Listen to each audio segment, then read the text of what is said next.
Hello, ladies and gentlemen. This is ZAPY Speaking. That's Young Fun. I'm Aaron, and we're here looking at two presidential hopefuls. We're just coming off the tail end of the RNC and the DNC down in the States. And although your vote gets to decide who will be president in November, it's us who's going to decide who's the better speaker now. We're taking two 30-second clips that we pulled from each of their respective speeches, of course, Trump at the RNC and Biden at the DNC, and we want to find out which one is going to shine above the other. To do that, we're going to use the COD method. That's content, organization, and delivery. And through those three things, hopefully we can see who rises to the top. Without further ado, let's jump right into it, and we're going to start with Donald Trump at the RNC.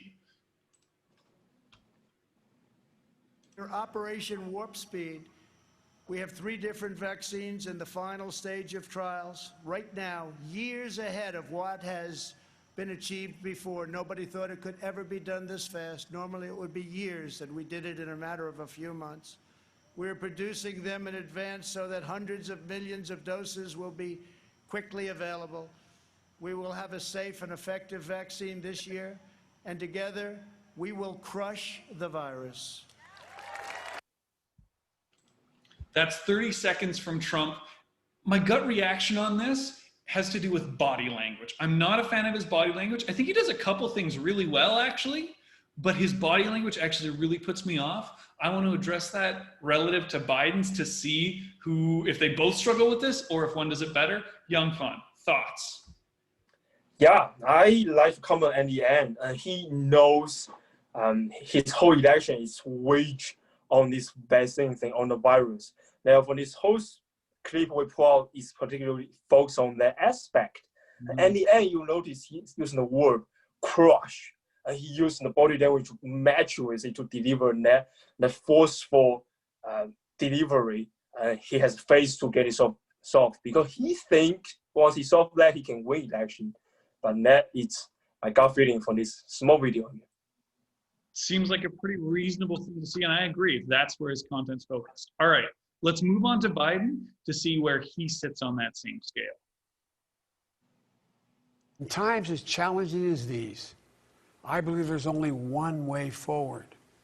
As a united America, united in our pursuit of a more perfect union, united in our dreams of a better future for us and for our children, united in our determination to make the coming years bright. Are you ready? I believe we are. Okay. Very different tone. That's my gut reaction. Hugely different. I already mentioned body language, and I'm going to get right to it. Number one thing I see with body language is where their shoulders are sitting relative to the camera, at least. So we look at Trump, and he's on an angle with one hand further forward. He's always tilted. He does this in many speeches, and it bothers me to no end because it makes the speech feel unbalanced to me. He's not facing one part of the audience evenly. He doesn't look like he's confident. Not that he doesn't look confident. He doesn't look comfortable. It looks unnatural. Whereas Biden, I do think, wins in this area. Shoulders flat. He's able to use his hands, and also because he's not grasping a podium, but shoulders flat. He's engaging directly with the camera. Granted, Biden does have an advantage here in that he's doing this remotely where Trump is in front of an audience. I'll let others judge the wisdom of that during a pandemic. But Biden does have the advantage, but I think his body language is superior in this instance. So I have more thoughts, but I want to hear from Young Fun. Yeah, this is a very interesting aspect about how they use the podium. As a rule of thumb, in public speaking, the speaker better not rely on the podium. We usually say the podium has a huge gravity. They just grab the speaker. That's what we say in Toastmaster Club, and we make fun of it. But then when we see Trump, somehow he just lean on towards that. But I have a different take. I think he wants to make his body big. He tried to kind of hug over the podium almost. So he's like, okay, I'm in control over this podium. That's why I'm in control of this country. I think that's the message he's trying to get out as his body language. He wants to establish dominance. As his philosophy of the business is always dominate the opponent. Biden in the other, Biden in the other way, he's a bit more laid back, but he's engaged with his eyes. He has a very good sense of when the camera is. And you remember in this year, there's no live audience. It's literally you talk in front of the camera. So Biden's eyes are really engaged, and he used his subtle movement of eyeballs and his mouth to deliver the forceful engagement. And so he uses more subtleties of the expression to engage in the audience. He doesn't establish the dominance in a way, but he's more like saying, I'm in this with you, and that's in line with his speech, united, united, and united many, many times. I do agree with you right there. I think you look at the intent of the content and it's very different. Trump's is very much focused on control and dominance, crush, the way he stands, the tone of voice. He's talking about we as their political party, as their government, he is the president, whereas Biden does seem more focused on a we, everybody, what we need to do together, which is a nice sentiment. I tend to think that when we're a speaker, we want to engage the whole audience and not make it feel like we're talking just at them, we're talking with them. We want to make it a group activity. That's up to an individual, though. One thing, just talking about how Biden tries to include everyone, one thing that did not land for me was the "Are you ready?" he says at the end. It came across as a moment that I think he might have tried to improvise that, didn't land for me. It felt awkward. It's, "Are you ready?" No, just if we're gonna do something like that where we ask our audience, it needs to be said to me with a certain amount more force, like, "Are you ready?" As exactly. In, not "Are you ready?" It's "Are you ready for this? Are you ready to take the next step?" To me, he could have delivered that much better, and I think in my book, he loses a number of points because it's a bit more awkward. To Trump's credit, there aren't a lot of awkward moments in his speaking. There are moments of misplaced emphasis where he emphasizes the wrong word in a sentence, but it's not awkward. So Biden, I think, is more engaging with his audience, but he does fall victim to more awkward moments. That's actually very interesting. Is you can be engaging while being awkward. So you can awkwardly engage the audience in a way. So that's I would say the style of speaking for Joe Biden is he's come across a very nice and kind person. Therefore, when you put him in the powerful podium there to project the power, he feels a bit awkward. He's not very comfortable because his message is really strong. United, we can achieve this. United, we can make the country better. United, we can go through this darkest time. And it's such powerful statement in a parallel way. But his delivery does fall short. And to talk about, to add in what Aaron said about when a speaker asks a question, the key is also afterwards, you need to give a break to draw people in, right? And I don't think that Joe Biden did that really well, besides the way he asked that is not really want to engage. He's like, well, are you ready to do this? It is a bit weird, in a way. Yeah, I mean, looking at these two speakers, they definitely each have their strengths, but I think it's time we kind of came to who is the stronger speaker, who delivered a better speech. In my opinion, it's two imperfect speeches, but I do think one is better. Looking at the content organization and delivery, so from a content perspective, I think they're roughly equal.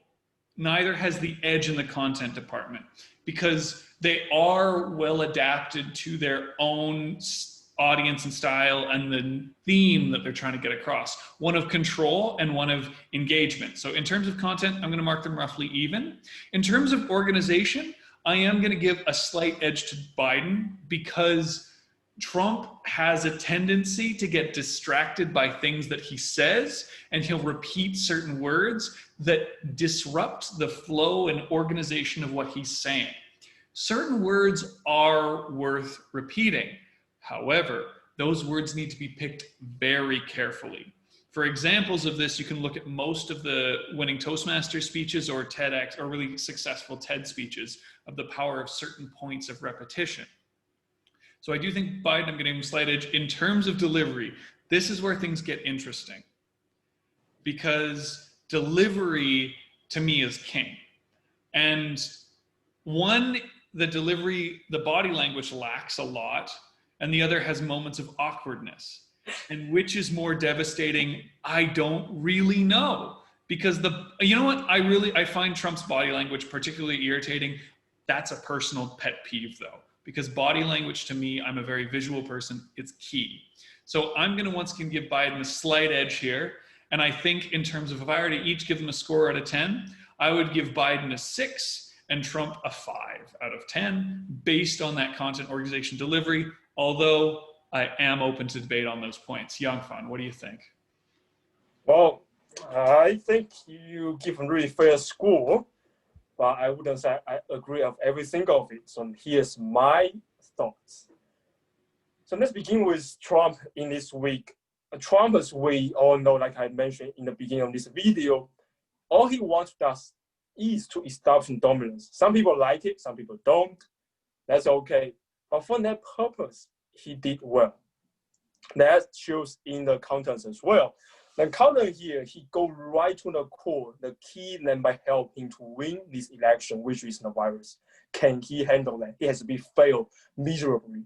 So he only has one chance, the last chance of vaccine to redeem himself. Although he doesn't have the credit. He's not the scientist in the lab who is doing those work, but he took the credit in this content by saying Operation Warp Speed means it's so fast, you warp light years ahead, and then it connect with its years ahead. So I think the content department, that part is really smart, but it's also awkward. Like warp is what you use for a space travel term. So let's be creative. For Joe Biden, I really like united. And that reminds me a little bit of Obama's speech in 2008. Yes, we can. Yes, we can. Yes, we can. Based on that, I would say Biden has a slight edge over the content. I don't think he wrote a speech. I think Biden has better writer than Trump. That's who I'm going to give him the credit for. Come down to the organization here. Biden's organization is quite simple. He just repeat the same idea. Parallel, 30-second, key idea, all out there.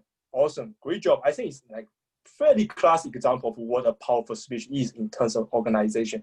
Trump's one, in fact, he's being creative, or I say his writer is being creative. So creative and a classic powerful speech, I would give them fairly even. They pick their own fight in that stage. Now let's count the delivery. I see delivery as if do they use their delivery techniques to achieve what they want to achieve. So do they achieve their objective?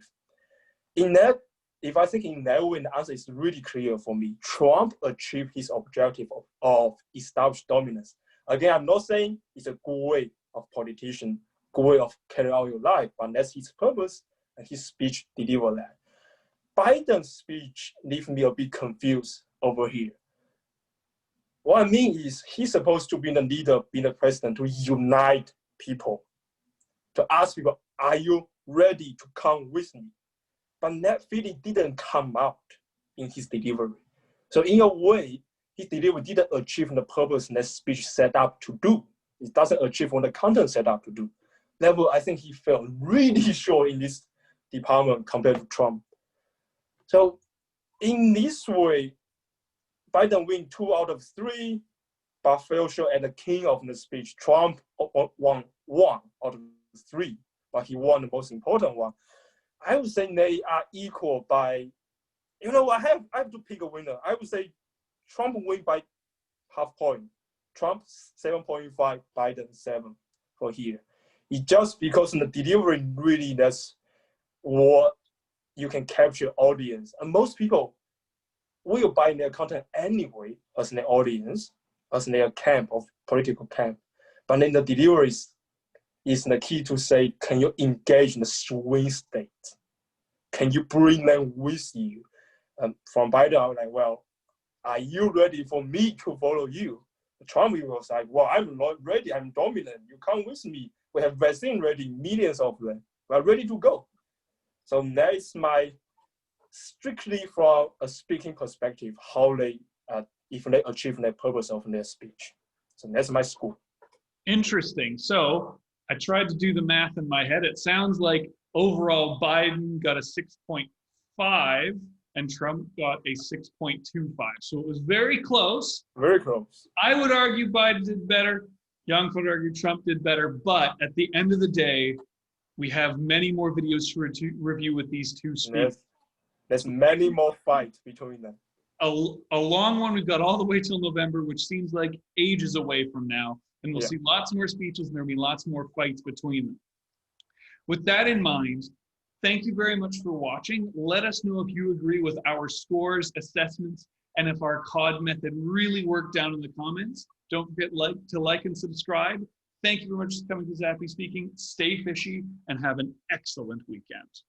See you next time.